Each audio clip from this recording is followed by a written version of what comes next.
Bueno, mis queridos amigos y hermanos, una vez más estamos contentos de estar con ustedes durante esta semana de énfasis en la familia. Y en esta ocasión queremos hablar acerca de algo que es muy importante en todas las familias, porque aunque seamos muy cuidadosos, muy amorosos, muy cariñosos, a veces cometemos errores, somos rudos, no nos comportamos bien y le causamos dolor a nuestros seres queridos. Y si lo dejamos así, tal vez podemos dejar que se infecte nuestra relación hasta el punto en que un día termine completamente destrozada. La pregunta que se nos hace muchas veces es, pero ¿y por qué debo perdonar? Alguien dijo que sentir rencor hacia otra persona es como tomarse una botella de veneno y esperar que la otra persona muera. El rencor, la ira, el coraje, el resentimiento para con otra persona nos perjudica principalmente a nosotros mismos, mientras que el perdón es un antiácido para el espíritu humano. Sin embargo, muchas familias han sido destruidas simplemente porque un miembro de ella no experimenta del espíritu de perdón. Muchas veces nos han preguntado individuos, pero ¿por qué debo perdonar a la persona que me lastima tanto, a la persona que me ha causado tanto dolor? En este mensaje busco dar respuestas acertadas a estas preguntas conmovedoras. Vamos a comenzar con un texto bíblico que yo sé que ustedes lo han leído muchas veces. Se encuentra en el Evangelio de Mateo, capítulo 18 y versículo 21. Una vez más, Mateo, capítulo 18 y versículo 21. Entonces se le acercó Pedro y le dijo, Señor, ¿cuántas veces perdonaría a mi hermano que peque contra mí? ¿Hasta 7? Según entendemos, en esa época la tradición judía exigía que se debía perdonar hasta 3 veces. Yo tengo la impresión, eso es algo personal, pero yo creo que Pedro, como portavoz de los discípulos, quería causarle una impresión positiva a Jesús y por eso aumentó el número de veces que se debía perdonar. Tal vez él pensó que preguntándole a Jesús si debía perdonar hasta 7 veces, Jesús lo iba a felicitar y hasta ofrecerle que se sentara a su diestra en el reino. Ahora, hay dos suposiciones básicas en cuanto a la preocupación de Pedro. Primero, Pedro dio por sentado que como cristiano debía perdonar. Observe que su preocupación no era, ¿debo perdonar? Porque no hay tal cosa como un cristiano despiadado. Su preocupación no era si existía la opción de perdonar o no. Más bien su preocupación era acerca de la cantidad, cuántas veces debía perdonar. Segundo, Pedro pensó que era bastante generoso al proponer perdonar 7 veces. Algunos eruditos argumentan que Pedro obtuvo este concepto de perdonar 7 veces de la declaración que Jesús hizo eh, antes en el Evangelio, lo encontramos en el Evangelio de Lucas capítulo 17 y versículos 3 al 5, en donde Jesús dijo, mirad por vosotros mismos. Si tu hermano peca contra ti, repréndelo, y si se arrepiente, perdónalo. Y si 7 veces al día peca contra ti y 7 veces al día vuelve a ti diciendo, me arrepiento, perdónalo. Entonces tal vez dicen los eruditos que como dijo Jesús 7 veces al día, entonces Pedro dijo, entonces debo perdonar solo hasta esas 7 veces. Pedro pensó que estaba ofreciendo el perdón perfecto. El número 7 es el número perfecto. Así que él pensó que estaba ofreciendo el perdón perfecto cuando sugirió 7 veces. Sin embargo, Pedro le hizo a Jesús la pregunta equivocada. Cuando dijo cuántas veces, dio a entender que el perdón es algo que se puede cuantificar, que se puede medir. Da a entender que hay ciertos grados de perdón. El momento en que hace la pregunta cuántas veces, está diciendo que el perdón es numérico y que hay grados de perdón. Y por eso es que Pedro hizo la pregunta equivocada, porque no se puede medir el perdón, ni la gracia que nos da el perdón y nos lleva a perdonar. No podemos comprar una libra de perdón, no podemos obtener 2 metros de perdón, no podemos adoptar 4 cajas de perdón. No podemos adquirirlo de esa manera, podemos comprar en la tienda un galón de perdón. El perdón es una extensión de la maravillosa gracia de Dios y no puede medirse porque la gracia de Dios es sin medida. De la misma manera, nosotros tampoco podemos medir o cuantificar el perdón. Así que si una esposa me pregunta, ya he perdonado a mi esposo cientos de veces, ¿cuántas veces más lo debo perdonar? Yo no le puedo contestar con un cierto número. Yo no le puedo decir, bueno, otras 100 veces, o otras 500 veces, o 325 veces. En vez de hacer la pregunta equivocada, ¿cuántas veces debo perdonar? Debemos buscar las razones por las que necesitamos perdonar.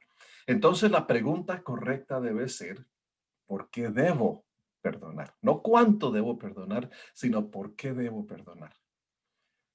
Pensemos en situaciones como estas.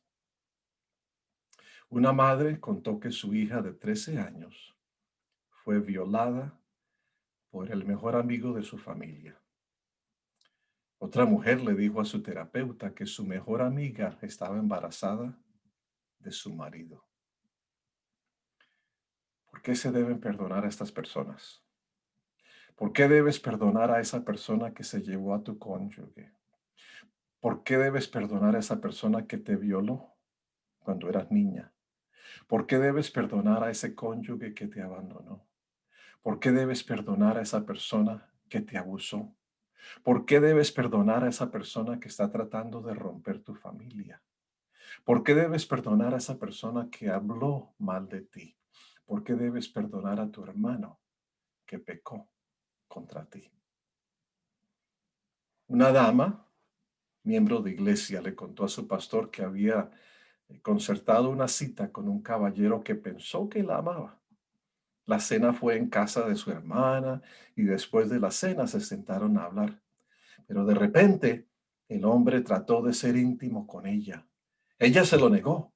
Él insistió, pero ella se puso fuerte y lo amenazó con llamar a la policía. Y cuando él se dio cuenta de que ella estaba decidida, se dirigió hacia la puerta, se volvió y le dijo, acabas de perder la oportunidad de sellar este trato.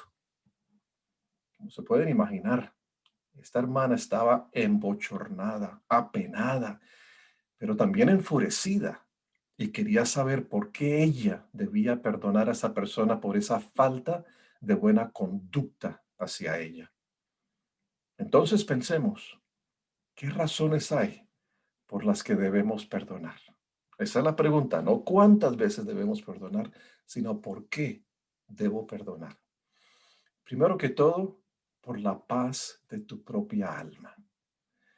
Se dice que el resentimiento nutrido duele más a quien lo nutre. El comediante norteamericano Buddy Hackett se llamaba, dijo, mientras que usted está en su hogar enfurruñado, digo yo, ellos están saliendo a bailar. Es decir, la Biblia ofrece una opción mucho mejor. Salmo 119, versículo 165 nos dice, mucha paz tienen los que aman tu ley y no hay para ellos tropiezo. Esteban, el mártir, perdonó a sus enemigos por la paz de su propia alma. Puesto de rodillas cuando estaban por apedrearlo, clamó a gran voz, Señor, no les tomes en cuenta este pecado. Y habiendo dicho esto, durmió. Hechos capítulo 7 y versículo 60. Satanás quiere que nosotros alberguemos amargura, ira, resentimiento, odio y malicia en nuestros corazones. Él sabe el costo emocional y psicológico que tomará sobre nosotros, además de que nos quitará la energía espiritual y nos dejará inmovilizados espiritualmente. Sin embargo, No estamos diciendo que debemos aceptarlos de nuevo en su vida incondicionalmente. No quiere decir que aquel hombre que te violó, tú tienes que aceptarlo en tu vida como si nada hubiera pasado. No quiere decir que aquel tío o padre o abuelo que te violó sexualmente cuando eras niña, que ahora los tienes que aceptar en tu vida. No quiere decir que aquella persona que le hizo trampa, que mintió acerca de ustedes, que le hizo perder el trabajo, que le hizo perder su familia falsamente, que usted simplemente los vuelve les vuelve a dar la bienvenida en su vida. Sin embargo, sugerimos que los perdone. Pero hay una gran diferencia entre el perdón y la aceptación incondicional. Si debemos restaurar las relaciones rotas y las familias rotas, deben ocurrir dos cosas. Primero, un arrepentimiento y tristeza genuinas y sinceras por el pecado. Y segundo, un alejamiento de ese pecado. Si las personas se niegan a arrepentirse del mal, no tienen que aceptarlos de nuevo en tu vida. Debes perdonarlos por la paz de tu propia alma, pero no tienes que aceptarlos de vuelta en tu vida. Puedes amar al pecador, pero odiar el pecado que cometieron. Es decir, el perdón no siempre indica que debe haber reconciliación. La segunda razón por la que debes perdonar es porque el pasado es pasado. Nosotros no podemos cambiar el pasado, pero cuando perdonamos podemos cambiar el futuro. Nada es más lamentable que una persona que vive continuamente en el pasado. Hace un par de décadas, un pastor estaba teniendo una reunión con la junta de la iglesia para tratar de un conflicto entre dos miembros, esos conflictos que duran toda la vida, desde hace años están peleados. En la reunión, un miembro describió en detalles gráficos todo lo que el otro miembro le dijo y lo que le hizo. Ella fue muy meticulosa en contar cada detalle, cada palabra, cada acción de la otra persona, de esa historia que sucedió. El pastor estaba tan impresionado con su vívida memoria y su atención a todos los detalles que le preguntó a ella, así que mi querida hermana, ¿cuándo ocurrió todo esto? Con un destello de placer en sus ojos, ella respondió rápidamente, pastor, fue en tal y tal fecha y a tal y tal hora. Eso había sucedido hacía más de 30 años. Bueno, dijo el pastor, en ese día, en esa fecha y a esa hora, yo todavía no había nacido. Y no soy capaz de tratar con un problema que es más viejo que yo. Con eso terminó la reunión de la junta y despidió a la hermana miembro de la iglesia amonestándola a llevar el asunto al Señor en oración. Tal vez no estemos de acuerdo con la táctica que tomó el pastor, pero sí es importante entender que el incidente a esta hermana le convenía por su propio beneficio perdonar a la otra persona.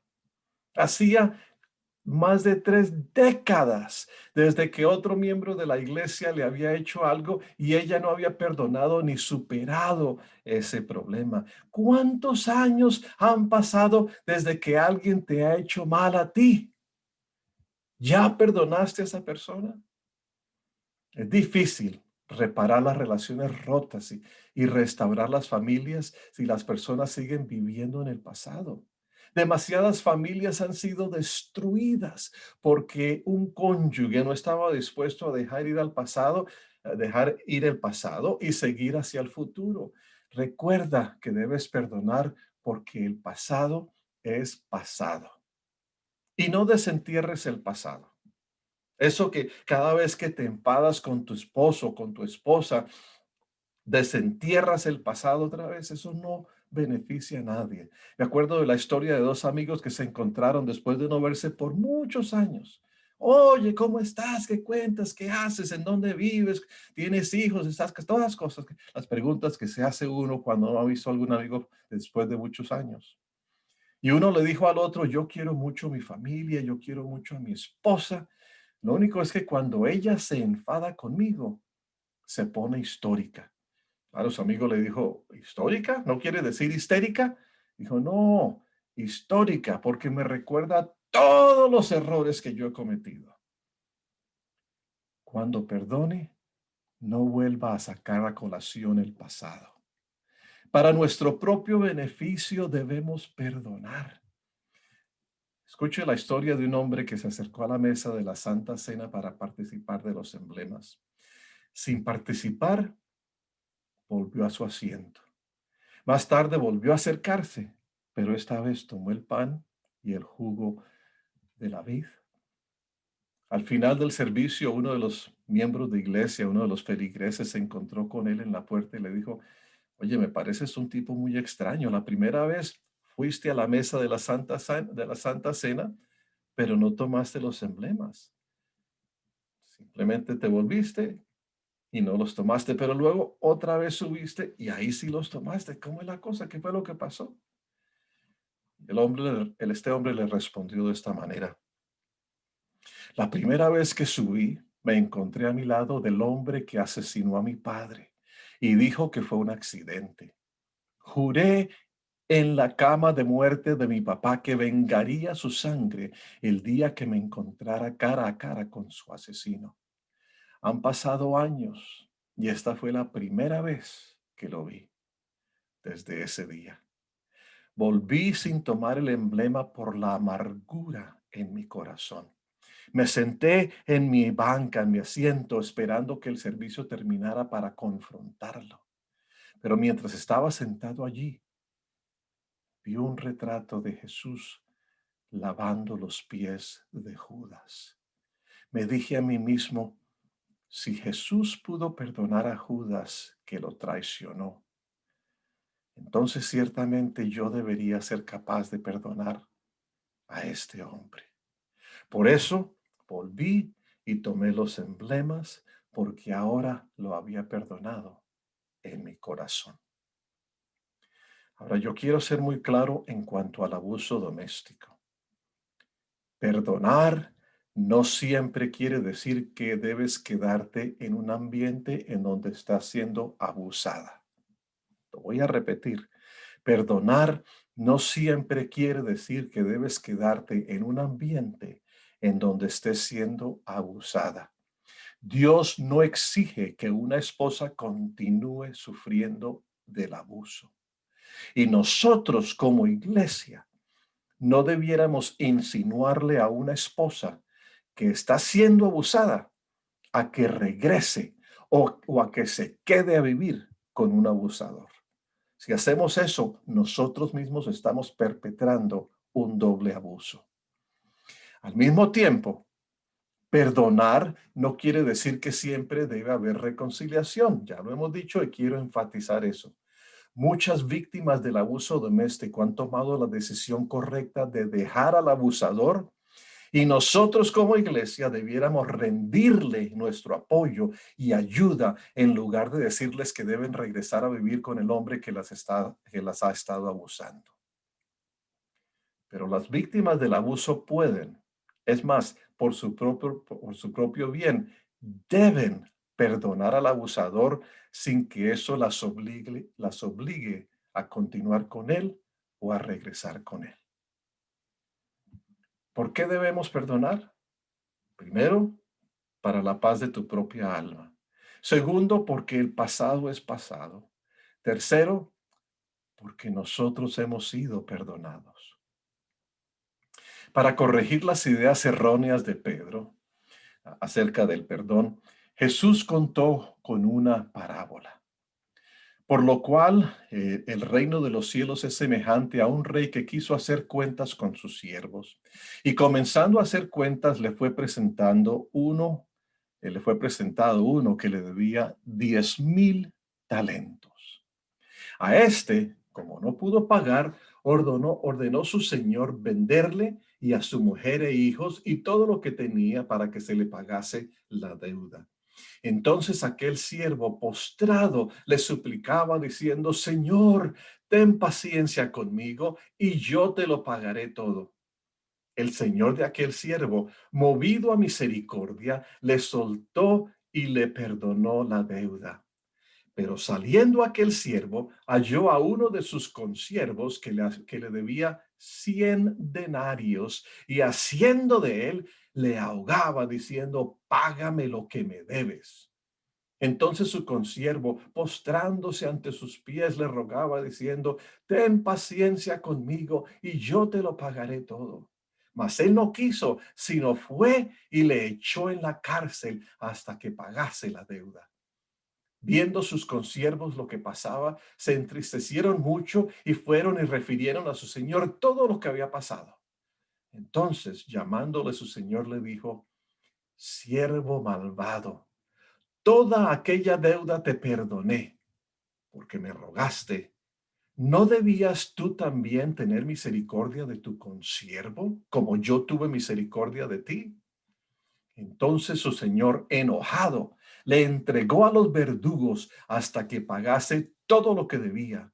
Así también mi Padre Celestial hará con vosotros si no perdonáis de todo corazón cada uno a su hermano sus ofensas. Pueden estudiar la historia completa una vez más en Mateo capítulo 18, desde el versículo 23 al 35. Pero pensemos en los detalles de esta parábola, de esta historia. El siervo le debía a su amo 10,000 talentos.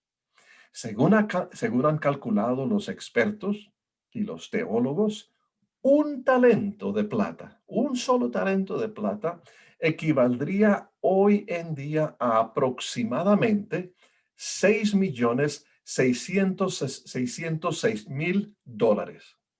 Perdón, una vez más, un solo talento de plata equivaldría hoy en día a aproximadamente 6,606,000 dólares. Un solo talento. Pero este siervo le debía a su amo no un talento, sino 10,000 talentos. Es decir, que en plata le debía aproximadamente 66,60,000 dólares en plata. 66,000 millones, perdón, o 6 billones de dólares, más que la deuda nacional de muchos países del mundo. Si una persona común y corriente se demorara 20 años para ganarse un talento, quiere decir que a ese siervo le tomaría aproximadamente 200,000 años para pagar su deuda. Es decir, es completamente imposible llegar a pagar esa deuda.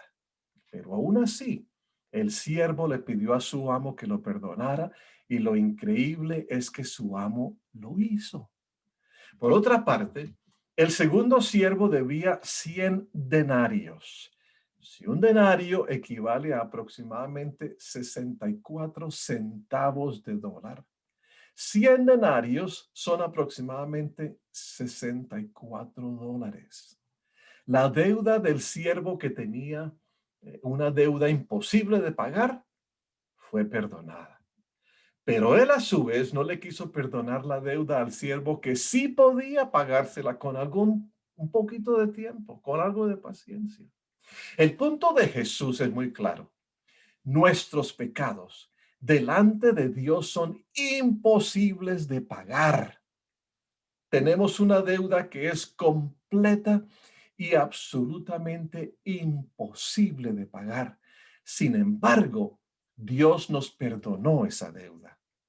Comparada con nuestra deuda con Dios, el pecado de nuestros hermanos es como escasos centavos. Y aún así, tenemos la osadía de preguntar, ¿cuántas veces debemos perdonarlos? Jesús es claro que cuando hacemos la pregunta de Pedro, ¿cuántas veces debo perdonar? Es una pregunta equivocada. La pregunta correcta debe ser, ¿por qué debo perdonar 64 centavos? A la que Dios mismo contesta, porque yo te he perdonado 66,000 millones. debemos cambiar nuestro enfoque acerca del perdón. Debemos cambiar la manera de ver en cuanto al perdón. El escritor Lewis Smith introduce su libro que se titula Perdonar y Olvidar con una hermosa alegoría. Él titula esa historia, esa alegoría, Los ojos mágicos, y se las leo aquí. Él dice ahí: en la aldea de Florencia, en lo más recóndito de Finlandia, vivía un panadero alto y delgado llamado Francisco. Era un hombre recto, de barbilla y nariz largas y delgadas, que transmitía una rígida severidad, por lo que la gente de Florencia prefería mantenerse alejada de él. La esposa de Francisco, Hilda, era pequeña y redonda. Sus brazos eran redondos, su vientre era redondo, sus caderas eran redondas. La suave redondez de Hilda y su afabilidad parecían invitar a todos a que se acercaran para compartir la calidez de su corazón abierto. Hilda respetaba a su virtuoso esposo y lo amaba también en la medida en que él se lo permitía, pero su corazón anhelaba de él algo más que su valiosa rectitud. Y ahí, en el lecho de su necesidad, yacía la semilla de su tristeza. Una mañana, habiendo trabajado desde el amanecer amasando la pasta para los hornos, Francisco llegó temprano a casa y encontró a un extraño en su recámara, recostado sobre la cadera redonda de Hilda. El adulterio de Hilda pronto se convirtió en la conversación de la taberna y en el escándalo de la congregación de Florencia. Todo el mundo supo que Francisco echaría a Hilda de su casa, ya que era tan recto, pero sorprendió a todos al mantenerla como esposa, diciendo que la perdonaba como la Biblia decía que debía hacerse. Sin embargo, en lo más profundo de su corazón, Francisco no podía perdonar la traición de Hilda. Cada vez que pensaba en ella, sus sentimientos eran de rabia y dureza. La despreciaba como si fuera una prostituta. Francisco solo fingió perdonar a Hilda para poder castigarla con el peso de su recta misericordia. Pero la falsedad no tiene lugar en el cielo. Así que cada vez que Francisco sentía su odio secreto, un ángel llegaba hasta él y dejaba caer una piedrita en su corazón. Cada vez que una piedra caía, Francisco sentía un dolor tan agudo como el que sintió cuando encontró a Hilda alimentando su hambriento corazón a expensas de un extraño. Por lo tanto, la odió más. Su odio le trajo dolor y su dolor nuevos odios. Las piedrecitas se multiplicaron y el corazón de Francisco creció por el peso. Tan pesado se hizo que la parte superior de su cuerpo se dobló y para poder ver para adelante debía forzar el cuello. Abrumado por el dolor, Francisco quería morir. Una noche, el ángel que dejó caer las piedras en su corazón llegó hasta él y le comunicó que su dolor sería curado. Hay solo un remedio para tu corazón lastimado, dijo el ángel. Son los ojos mágicos. El ángel le explicó: necesitas ojos mágicos para ver a Hilda como quien te traicionó, no como quien te traicionó, sino como una mujer débil que te necesitaba. Solo una nueva manera de verla a través de los ojos mágicos puede sanar el dolor que fluye de las heridas del pasado. Francisco protestó. Nada puede cambiar el pasado, dijo. Hilda es culpable. Eso ni siquiera un ángel puede cambiarlo. Sí, hombre dolorido, tienes razón, respondió el ángel. Tú no puedes cambiar el pasado, solo puedes curar el dolor que te llega de él. Y solo puedes sanarlo a través de la visión de los ojos mágicos. ¿Y cómo puedo conseguir los ojos mágicos?, refunfuñó Francisco.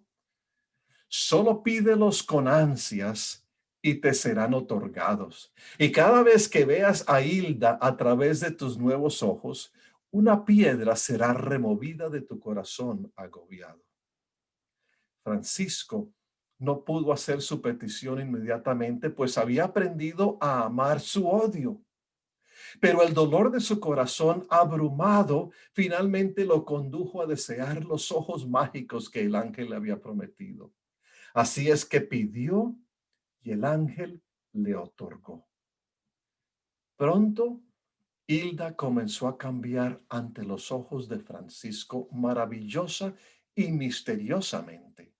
Él empezó a verla como una mujer necesitada que lo amaba en lugar de la mujer vil que lo había traicionado. El ángel cumplió su promesa. Empezó a remover las piedrecillas del corazón de Francisco una por una, por lo que se tardó bastante en removerlas todas. Francisco sintió gradualmente que su corazón se aligeraba, empezó a caminar erguido nuevamente y de alguna manera su nariz y su barbilla dejaron de ser tan delgadas y agudas. Invitó a Hilda a entrar en su corazón nuevamente, lo que ella hizo, y juntos empezaron un viaje hacia una segunda etapa de felicidad. Yo sé que muchas familias han sido destruidas debido a la infidelidad de un cónyuge. Yo sé que muchos corazones y cuerpos se han quebrantado debido al abuso en el hogar. Yo sé que muchos esposos han tratado a sus esposas de la peor manera. Yo sé que muchas esposas han tratado a sus maridos de una manera vergonzosa. Pero también sé que si albergas odio en tu corazón y con el odio el resentimiento, los celos, la ira, el rencor, la envidia, la amargura, etcétera, no solo afectarán tus oraciones hasta el punto en que Dios no pueda escucharte, sino que morirás de úlceras, amargura, tristeza y depresión. Pero puedes pedir el remedio de los ojos mágicos. Puedes mirarte al espejo y aceptar el hecho de que Dios te perdonó una deuda enorme, imposible de pagar. Y puedes empezar a ver a tu cónyuge como un hijo o una hija de Dios que también necesitan su perdón y tu perdón. Comienza a perdonar para la paz de tu propia alma, porque el pasado es el pasado, porque Dios ya te ha perdonado. Lo cierto es que tú no puedes comenzar a perdonar hasta que entiendas a Dios y la magnitud de su perdón hacia ti.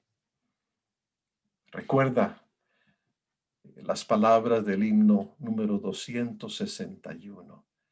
Salvador, a ti me rindo. Y tal vez ahí en sus hogares pueden cantar este himno juntos. Yo les recuerdo las palabras del himno 261. Salvador, a ti me rindo, obedezco solo a ti, mi guiador, mi fortaleza, todo encuentro, oh Cristo, en ti. Yo me rindo a ti, yo me rindo a ti, mi flaqueza, mis pecados, todo rindo a ti. Te confiesa su delito mi contrito corazón. Oye, Cristo, mi plegaria. Quiero en ti tener perdón. A tus pies, Señor, entrego bienes, goces y placer. Que tu espíritu me llene y de ti sienta el poder. Oh, qué gozo encuentro en Cristo.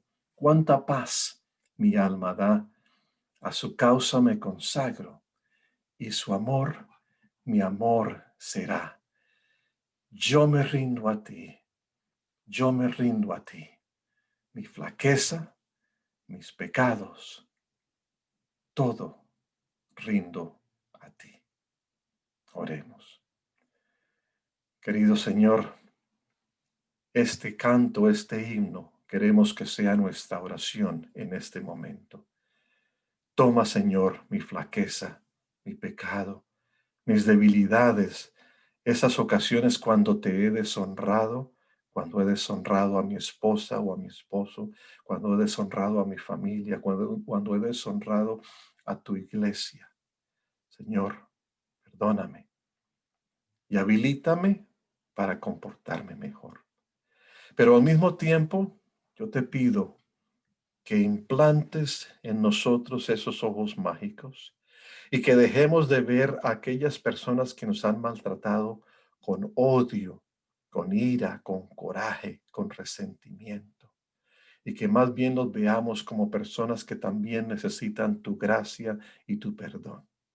Que los perdonemos, aunque eso no tenga que decir que seamos reconciliados completamente o que regresemos a esa relación o que nos coloquemos en una condición en la que podamos ser abusados otra vez o maltratados otra vez. Pero para nuestro propio bien, Señor, ayúdanos a perdonarlos. Que reine en el hogar un ambiente de paz, de seguridad y de amor. Que nosotros, Señor, seamos conformes a tu imagen y esa imagen incluye tu perdón divino. Por eso nos entregamos a ti, todo lo que somos, todo lo que tenemos, para que tú, Señor, limpies nuestro pasado y nos ayudes a tener un mejor futuro. Te lo pedimos, Señor, por los méritos de Cristo Jesús. Amén. Que Dios los bendiga, mis queridos hermanos, y mañana concluiremos esta semana especial para la familia con un tema muy importante acerca de la familia justificada. Nos vemos entonces. Dios los bendiga.